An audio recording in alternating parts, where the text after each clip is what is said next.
الحمد لله وكفى والصلاة والسلام على حبيبه محمد المصطفى وعلى آله وأصحابه هم هداة التقوى. أما بعد، د نګینې الغیاس اسلامي تلویزیون درنو لیدونکو السلام علیکم ورحمت الله وبرکاته. دا د په 188 درس د سیرت النبي صلی الله علیه وسلم شروع کوم، چې هغه د خندق د غزا وروسته چې مشرکین او قریش د میدان څخه وتښتېدل او الله تعالی جل جلاله په خپل قهر ګرفتار کړل. د یخ او باد په واسطه یې خیمې ونړېدلې، دیګونه یې چپه سوله. نو رسول علیه السلام راغی او غسل یې کاوه چې جبریل امین راغی، پوښتنه یې وکړل چې څه کوي. د مبارک ورته وویل چې غسل کوم. هغه ورته وویل چې موږ خو تر اوسه لا آماده یو و جنګ ته او خپل سلاح یې مې نه دی ایښي. ول کومې خواته؟ ول د قریظه خواته. نو هغه چې رسول الله سلام امر وکړي چې د مازدیګر لمونځ باید په قریظه کې وکړي. موږ په دغه بحث کوو. بیا نو رسول صلی الله علیه وسلم د خپلو ځینو پاته اصحابو سره، د مهاجرینو او انصارو سره د مدینې منورې څخه د بني قریظه پر طرف باندې رهي سو او هلته یې د بني قریظه د څاهانو څخه پر یو څاه واړول چې هغه ته بیر انا وایي. رسول صلی الله علیه وسلم مبارک بني قریظه ته په داسې حال کې ورغی چې زغره او د جنگ لباس یې اغوستی و او یهودو ته یې ور غږ کړله. هغو هم د قلا له بامه ورسره غږ کړل چې موږ دلته یو، تاسې څه وایاست؟ رسول علیه السلام بد الفاظ ورته وویلي او دا نادره پیښېدل چې رسول علیه السلام دی یو چاته بد ووایي. خو په دغه ورځ رسول علیه السلام ورته همدغسې سختې خبرې وکړي او ورته وویل چې ای د بسیوګیانو او خنزیرانو ورونو، پر تاسې د الله تعالی جل جلاله ذلت نازل سو، یعنی الله جل جلاله وشرمولاست او واوښتلاست. هغو ورته وویل یا محمد صلی الله علیه وسلم ته حلیم یې، ته مهربانه یې. رسول علیه السلام ورته وویلی چې نن نه حلم سته نه مهرباني. تاسې په داسې خطرناکه وخت کې غدر او خیانت را سره وکئ او بیا حلم غواړئ. تاسې په تسلیمیږئ، حتما به ماته تسلیمیږئ او بیا به زه پوهیږم چې زه ستاسو سره څه کوم. ستاسې په باره کې چې زه هر حکم کوم هغه زما خوښه ده. یهودو د تسلیمېدلو او راوتلو څخه انکار وکړي. ویل که د درووزو ته مو وژنې، رښتیا هم دوی د مرګ لایق وه، ځکه د دغسې تنګسې په وخت کې او د دغسې تعهد او پیمان او ایتلاف په زمان کې بې له دښمنه بل څوک غدر او خیانت نه کوي. دوی هم د خپلې ګناه په دروندوالي پوهېدل. نو دننه په قلاو کې کښېنستل، نه جنګ ته راوځي او نه تسلیمیږي او دلته د مسلمانانو له طرفه محاصره دي. الله جل جلاله د یهودو په زړو کې بیره ور واچول، که نه دغه یهودو چې د بني قریظه یهود وه 700 جنګي نفر لري، 700 ځوانان د جنګ آماده لري، بې له ښځو او ماشومانو. یوازې ځوانان او د جنګ خلک یې 700 دي. مګر الله جل جلاله یې په زړو کې داسې بیره ور واچوله چې اوس د بیرې او د شرمه د خپلو ځایو څخه او د خپلو کورو څخه نشي راوتلی او د راوتلو او د جنګ قدرت یې الله ځینې سلب کوي. اوس نو منافقان هم ټول راغله او د مسلمانانو سره یو ځای سوه، ځکه وخت غنیمتو دی. د مخه چې په خندق کې بیره او خطر و، ټول وتښتېدل او اوس یې د غنیمت امید پیدا سو. بیا راغله چې په غنیمتو کې حصه واخلي او د مسلمانانو سره پر اړخ باندې د کفارو یا د بني قریظه په مقابل کې وجنګېږي. یهود معاصره دي او رسول صلی الله علیه وسلم ورته وایي صلح نسته، تاسې به یو وار تسلیمیږئ او بیا چې ستاسې په باره کې زه هر حکم کوم هغه زما خوښه ده. یهودو و رسول الله صلی الله علیه وسلم ته وویل یا محمد صلی الله علیه وسلم زموږ د خلفاو څخه داسې یو نفر راولېږه چې ستا د تابعینو او د فرمانبردارانو څخه وي. مسلمانانو څخه پوښتنه وکړل چې څوک داسې څوک سته مسلمانانو څخه وي چې موږ مشوره ورسره وکړو چې هغه ابولبابه دی. ابولبابه د یهودو حلیف او معاهد و. د ده مالونه او د ده د اولادونو د دوی په منطقه کې وه او اوس یهود غواړي چې د هغه سره مشوره وکړي. رسول الله صلی الله علیه وسلم هم ابولبابه ورولېږه. ابولبابه رضی الله عنه چې د دوی قلعه ته ورغی، ښځې او نارینه، کوچنیان او لویان یې مخ ته ور ولاړ سوله. ښځې ورته وایي او ورته ژاړي، مخان په چپلاخو باندې وهي، ماشومان بغارې وهي او یو زنځل پکښې جوړ دی او همدارنګه قصدي ژړاوې هم کوي او واقعا هم چې د ژړا وړ دي او بیره پر غالبه سوې ده.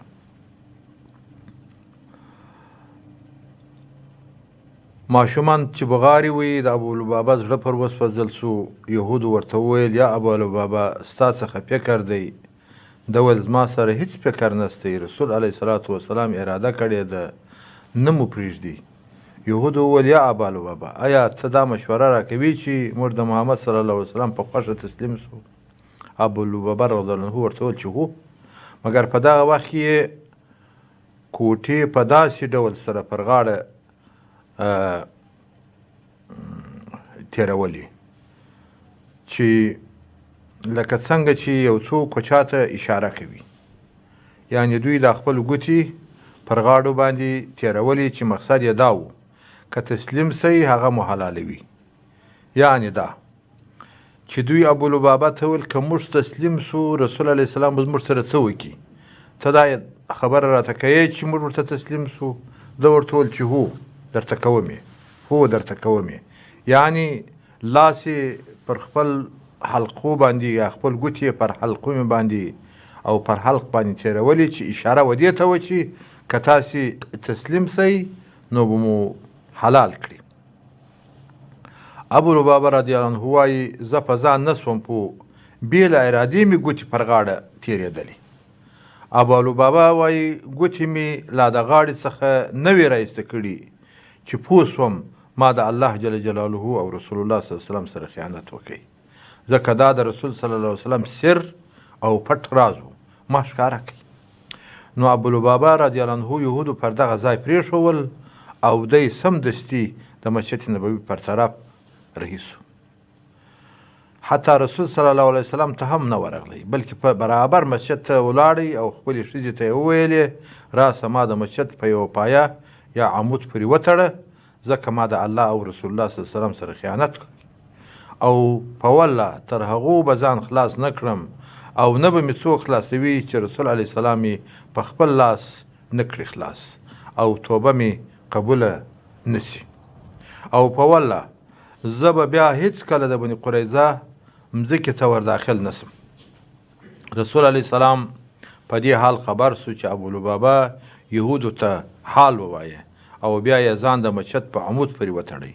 نو رسول علیه السلام وفرمایل که دی لومړی ما ته راغلی وای ما به د الله جل جلاله څخه د ده دپاره د مغفرت غوښتنه کړې وای، مګر څرنګه چې ده په خپله خوښه سره دا کار وکړي نو زه تر هغو دی نه خلاصوم چې الله جل جلاله یې د توبې د قبلېدو زیری فرما ونه کړي. ابولبابه رضی الله عنه دغسې تړلی پاته سو. 6 ورځې د مسجد په عمود پورې تړلی و، فقط د لمانځه پر وخت به یې ښځه ورته راتله، د اوداسه او لمانځه دپاره به یې خلاصاوه، نور به تړلی و. خوب او خوراک په دغه تړلي حالت کې پرده باندې تېرېدی تر څو چې الله جل جلاله د ده توبه قبوله کړه او عفوه یې ورته وکړله او رسول صلی الله علیه وسلم هغه خلاص کړي. هلته چې یهود د ابولبابه په اشاره پوه سوه چې موږ وژني نو یې اراده وکړه چې نه به تسلیمیږو او په خپلو قلاو کې به پاتې سو، ځکه یهودو دننه په قلاو کې د خوړلو او چښلو ضروریات پوره د ځان سره درلودل. په قلاو کې ساتلې ناست دي، نور هیڅ تکلیف نه لري مګر په زړو یې بیره ورننوتلې ده. خو کله چې دغه معاشره اوږده سوه نو کعب هغه د یهودو مشر دوی سره راټول کړله. ویل دغه حال خو تاسې وینئ چې موږ په مبتلا یو. دغسې حالات ټینګ عزم، قوي اراده او لوړ همت غواړي. موږ باید خامخا یو څه وکړو.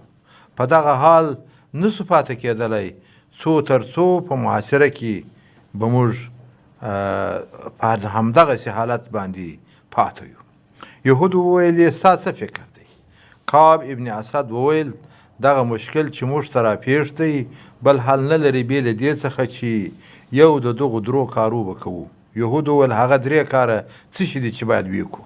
کعب وویل اول، والله تاسې پوهیږئ چې محمد علیه السلام نبي دی. تاسې ټول په دغه پوه یاست چې دی هغه نبي دی چې په تورات کې درته ذکر سوی دی. نو راسئ چې د ده دین ته د دې دپاره داخل سو چې وینې او مالونه، ښځې او اولادونه مو په امان سي. قوم یې ورته وویلې د ده دین ته خو هېڅکله نه داخلېږو. سره د دې چې یهود پوهېدل او اوس هم پوهېږي چې محمد صلی الله علیه وسلم د الله جل جلاله له طرفه نبي دی مګر د اسلام او مسلمانانو سره عناد او حسد درلودی او اوس هم لري. نو قوم ورته وویلې اول کار خو دې ونسو، دویم څه شی دی یا کعبه؟ کعب وویل دوهم دا چې خپلې ښځې او اولادونه به ټول ووژنو. په قلا کې به د ښځو او ماشومانو څخه هیڅوک ژوندی نه پرېږدو. ټول به حلال کړو او بیا به موږ په یوه وار او یوه حمله تورې په لاس پر مسلمانانو ورووځو او تر هغو به جنګ کوو چې یا کامیاب سو او یا ټول ووژل سو. که ووژل سو خو آخري شی مو مرګ دی او که کامیابي زموږ په برخه سوله نو بیا به نورې ښځې او نور اولادونه را په برخه سي.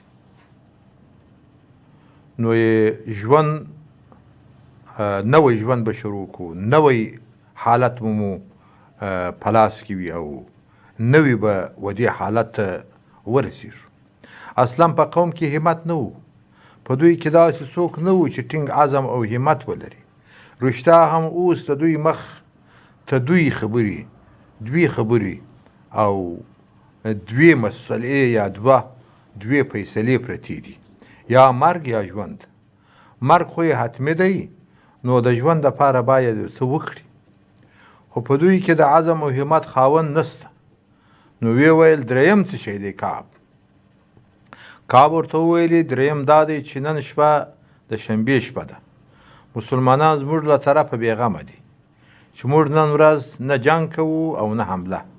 واقعا هم هغه وخت چې مسلمانان د خندق سره محاصره وه، کله چې به د شنبې شپه داخله سوه مسلمانان به بېغمه سوه ځکه پوهېدل چې یهود په شنبې حمله نه کوي او نه جنګېږي. نو د شنبې ورځ د مسلمانانو دپاره د راحت ورځ وه او اوس هم دغه د محاصرې په وخت کې مسلمانان د شنبې په ورځ بېغمه وي، پیره کوي مګر نور د یهودو له طرفه د حملې تشویش نسته ورسره او نور دښمنان خو اوس پر شاوخوا باندې نه لري چې پر مسلمانانو باندې حمله وکړي. نو د مسلمانانو څخه به هر یو په بېغمه زړه استراحت کاوه او موږ به هم په داسې حالت کې حمله پر وکړو چې دوی و هېڅ شي ته نه رسېږي. نو کعب وویل نن شپه د شنبې ده او مسلمانان د شنبې په شپه زموږ له طرفه بېغمه دي. نو راسئ چې دغه خپله شنبې ماته کړو او پر مسلمانانو د شنبې په ورځ حمله وکړو. قوم ویل یا کعبه ته پوهېږي چې الله جل جلاله په هغه کسانو څه وکړه چې شنبې یې ماته کړې وه. الله عز وجل د هغو څخه خنزیران بیزوګیانې جوړ کړله، مسخه یې کړل. ته غواړې چې موږ په شنبې حمله وکړو او الله جل جلاله جزا راکړي یا دا کار هم نه کوو. یهودو درې سره فکره یا درې سره پیشنهاده یا درې سره مسلې تر شا وغورځولې او یې نه منلې. نو کعب په قهر او غضب سره وویلې له کومه وخته چې له موره زېږېدلی یاست تاسې ټوله د همت او مړانې یوه شپه هم نه ده تېره کړې، یعنې هېڅ اراده نه لرئ. خبره د مرګ او ژوند ده. دلته همت او مړانه په تیر او په راتلونکي کې موږ ته پکار ده او تاسې په شک او تردد کې یاست یوه خبره نه قبلوئ واقعا هم یهود په دغه شک او تردید کې پاته سوه هیڅ یې ونه کړله د یهودو څخه یو نفر چې نوم یې عمر ابن سعدي و د یهودو د قلا څخه راووتی څرنګه چې رسول صلی الله علیه وسلم د یهودو پر قلا شاوخوا پیرداران درولي وه د دغه پیردارانو مشر د مسلمانانو یو ډیر قوي او جنگي پهلوان محمد ابن مسلمه انصاري و پیردارانو دغه عمر ابن سعدي یهودي ونیوی غواړي چې ویې وژني خو یهودي وویلې ما ستاسې نبي ته ورولئ یهودي ورسول علیه الصلاة والسلام مبارک ته راویستی یهودي وویل یا محمد صلی الله علیه وسلم کله چې یهودو وعده ماته کړه او غدر یې وکړي زه هغه یوازینی سړی وم چې دا کار مې نه خوښوي او پرازي نه وم بلکې دوی مې هم له دغه کاره منع کول زه په دغه غدر کې د دوی سره نه وم موافق نو رسول صلی الله علیه وسلم وفرمایل ته صادقه یې صحیح ده رښتیا هم دغه سړی د یهودو سره د عهد په ماتولو کې ګډون نه و کړی او رسول علیه صلات وسلام هم ټولو یهودو ته جزا نه ورکول بلکې هغو کسانو ته جزا ورکول چې عهد یې مات کړی و نو یې امر وکړ چې دغه سړی پرېږدئ او ویې فرمایل چې الله جل جلاله دغه سړی هغه د ده وفا په سبب د وژلو څخه خلاص کړي خبره دا ده چې هر څوک پر خپله وعدې باندې پر خپل عهد او فرمان باندې ودرېږي نو هغه حتما کامیابه او د بلاو څخه خلاص دی او خبره دا نه وه چې د عامو یهودو څخه انتقام اخیستل کېده بلکې جزا او انتقام د هغو یهودو څخه اخیستل کېدل چې عهد یې مات کړی و او هغه څوک چې پر خپل عهد وفا درلودل هغه د جزا ورکولو څخه خلاص او معاف وه او عمر ابن سعدي هم د دغه جملې کسانو څخه و چې رسول الله صلی الله علیه وسلم مبارک هغه ایله کوي یهودو کولی سوای چې دغه اوږده معاشره تحمل کړي او ویې زغمي ځکه غذایي مواد یې درلودل د اوبو ساحان یې هلته دننه په قلاو کې موجود وه او دوی هم د جنگ څخه په قلاو ساتل کېدله بالمقابل مسلمانان په شدید یخ او ډیره لوږه کې پر دشت شپې ورته تېرولې او په عین حال کې مسلمانان د هغې اوږدې معاشرې او هغه پرله پسې دفاع څخه چې د خندق په ساتنه کې پر دوی تېرېدل ستړي سوي هم وه مګر د بني قریظه د یهودو سره د مسلمانانو جنگ د اعصابو جنگ الله جل جلاله د هغو په زړو کې بیره ور واچوله او د هرې ورځې په تېرېدلو سره د دوی معنویات نور هم ضعیفه کېدل او خپل ټول معنویات یې په هغه ورځ د لاسه ورکړي وه کوم چې حضرت علي او زبیر ابن عوام د څو نورو مسلمانانو په ملګرتیا د یهودو پر قلاو حمله وکړه او دوی بې له جنګه تسلیم سوه چې هغه قصه داسې وه مسلمانانو ولیدل چې خبره اوږده سوه د معاصرې 19 ورځې تېرې سوې او هیڅ نتیجه لاسته نه ده راغلې یعنی هغه د خندق یوه نیمه میاشته نه اوس چې دوی قصد وکړي چې جبریل امین راغی چې ورځو به د کافرانو قلاوې به نیسو په دغه وخت کې تقریبا 19 ورځو ته د دوی محاصره ورتنګه سوه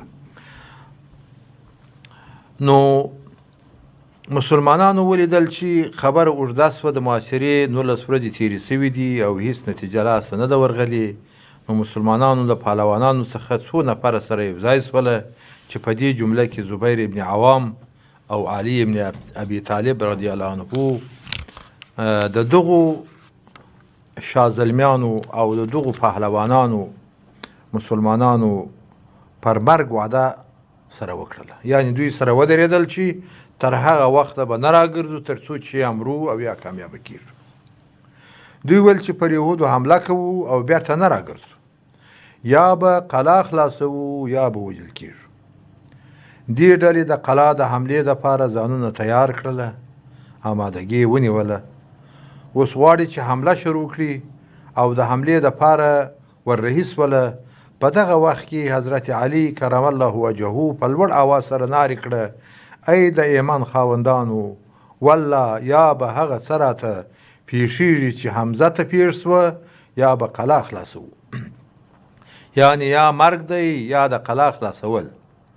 یهودو خو لوړ پر قلا پیره درلودل او ولاړ او دغه حالات ویني او اوري، نو یې د تسلیمېدلو نارې شروع کړلې. نارې وی: یا محمد، یا محمد صلی الله علیه وسلم، ستا و حکم ته دروځو.